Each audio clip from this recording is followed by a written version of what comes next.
በባህልና ስፖርት ሚኒስቴር የባህልና የጥበብ አምባሳደር ሆና የተሾመችው ውቢቷ ሞዴል ሩት ይርጋለም ሀገራችንን ኢትዮጵያን ወክላ በታላቁ የሚስ ወርልድ የቁንጅና ውድድር ላይ ለመሳተፍ ዝግጅቷን አጠናቃ ደማቅ የሽኝት ፕሮግራም ተደርጎላታል። ሞዴል ሩት አምባሳደር ሆና ከተሾመች በኋላ ኢትዮጵያን ለዓለም ለማስተዋወቅ በቅድሚያ ሀገሯን ማወቅ አለባት በሚል በተለያዩ የሀገሪቷ ክፍሎች ጉብኝት ስታደርግ መቆየቷን የባህልና ስፖርት ሚኒስትር ሸዊት ሻንካ ተናግረዋል። ሚኒስትሩ አክለው ሞዴል ሩት ከ130 በላይ ሀገራት ተወካዮች በሚሳተፉበት በዚሁ ታላቅ የውድድር መድረክ ላይ ኢትዮጵያን ወክላ ስትቀርብ የሀገሪቱን ገጽታ ለመገንባትና ጥንታዊ ስልጣኔዋን ለማስተዋወቅ ትልቅ አቅም እንደሚኖራት ገልጸዋል። ሞዴሏ እስካሁን ላሳየችው ጥንካሬና ቁርጠኝነት ምስጋናቸውን በማቅረብ የኢትዮጵያን ብሔራዊ ሰንደቅ ዓላማ በክብር አስረክበዋታል።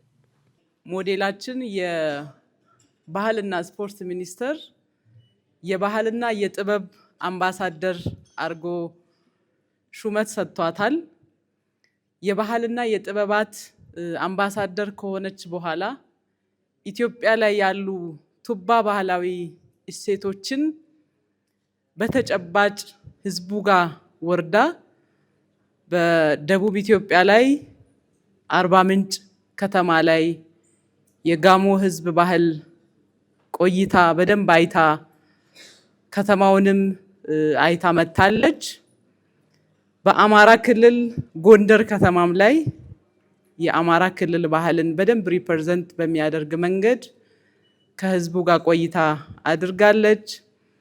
በኦሮሚያ ክልላዊ መንግስትም ባሌ ላይ ሄዳ ባሌ ያሉ ድንቅ ባህላዊ እሴቶችን፣ ትውፊታዊ እሴቶችን፣ ድንቅ ተፈጥሮም ጭምር አይታ ከህዝቡ ጋር ብዙ ቆንጆ ጊዜ ቆይታ መታለች። ሞዴል የኢትዮጵያን ባህል በደንብ አውቃ የኢትዮጵያን ጥበብ በደንብ አውቃ በምትሄድበት ዓለም ሀገር ኢትዮጵያን ለማስተዋወቅ ቆርጣ አቅዳ የተነሳች ሞዴል ናት።